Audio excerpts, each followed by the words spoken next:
കോൺഗ്രസിൻ്റെ സംഘടനാ general secretary അവിടെ ബൂത്ത് പ്രചരണത്തിൽ പങ്കെടുത്തുകൊണ്ടിരിക്കുക. ബീഹാറിലോ പുള്ളി പോയിട്ടില്ല, ബീഹാർ തെരഞ്ഞെടുപ്പിലൊന്നും. ഇവിടെ പാർലമെൻറ്റ് സമ്മേളനം നടക്കേണ്ട സമയമാണ്, എല്ലാ പാർട്ടികളെയും യോജിപ്പിക്കേണ്ട സമയമാണ്. അദ്ദേഹം ഒരാഴ്ചയ്ക്ക് മുമ്പ് ഇവിടെ വരേണ്ടതാണ്. ബീഹാറിലോ പുള്ളി പോയിട്ടില്ല, ബീഹാർ തെരഞ്ഞെടുപ്പിലൊന്നും. എൻ്റെ സ്നേഹിതൻ തന്നെയാണ്, ഞങ്ങൾ സഹപാഠികൾ കൂടിയാണ്. പക്ഷെ അവിടെ ഒരു പഞ്ചായത്ത് തലത്തിൽ, കോർപ്പറേഷൻ തലത്തിലൊക്കെ പ്രചരണം നടത്തുന്നത് മനസ്സിലാക്കുക. ബൂത്ത് കയറി വീട് കയറി നടക്കുമ്പോൾ ഇത്രയും പ്രധാനപ്പെട്ട ആഭ്യന്തര വിഷയത്തെക്കുറിച്ചും തൻ്റെ പാർട്ടിയിലെ ഉണ്ണിത്താനും അതുപോലെ തന്നെ ശശി തരൂരൊക്കെ പറഞ്ഞതിനെക്കുറിച്ച് അദ്ദേഹം പ്രതികരിക്കണ്ടേ?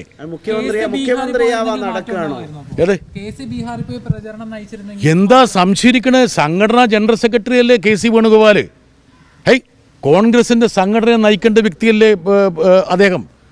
രാഹുൽ ഗാന്ധിയെക്കുറിച്ച് പിന്നെ RJD നേതാക്കന്മാരെന്താ പറഞ്ഞ്? ഇപ്പോൾ എൻ്റെ സ്നേഹിതന്മാർ RJD നേതാക്കന്മാർ, എൻ്റെ സഹപ്രവർത്തകർ എന്താ പറഞ്ഞ്? അവിടെ തെരഞ്ഞെടുപ്പ് പ്രഖ്യാപിച്ച് പ്രചരണം കൊടുമ്പിരി കൊള്ളുമ്പം 2 വട്ടം രാഹുൽ ഗാന്ധി വിദേശത്തേക്ക് പോയിന്നല്ലേ പറഞ്ഞത്? തേജസ്വി യാദവിനെ പിന്നെ മുന്നിൽ നിർത്താൻ വേണ്ടി കോൺഗ്രസ് തയ്യാറായില്ലെന്നല്ലേ പറഞ്ഞേ? അങ്ങനെ പരാതി RJDക്ക് ഒരുപാട് പരാതികളുണ്ടല്ലോ.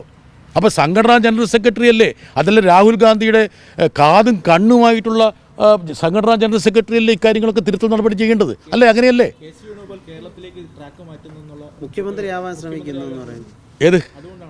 അല്ല, അത് കോൺഗ്രസ് ജയിച്ചാലല്ലേ മുഖ്യമന്ത്രിയാകാൻ പറ്റുള്ളൂ. അപ്പോൾ അതൊന്നുമില്ല. ഇന്നത്തെ കാലഘട്ടത്തിൽ ആർക്ക് വേണമെങ്കിലും സ്വപ്നം കാണാം. അത് KC വേണുഗോപാൽ മാത്രം സ്വപ്നം കാണരുതെന്ന് ജോൺ ബ്രിട്ടാസിന് പറയാൻ പറ്റുമോ? സ്വപ്നം കാണട്ടെ എന്നേ.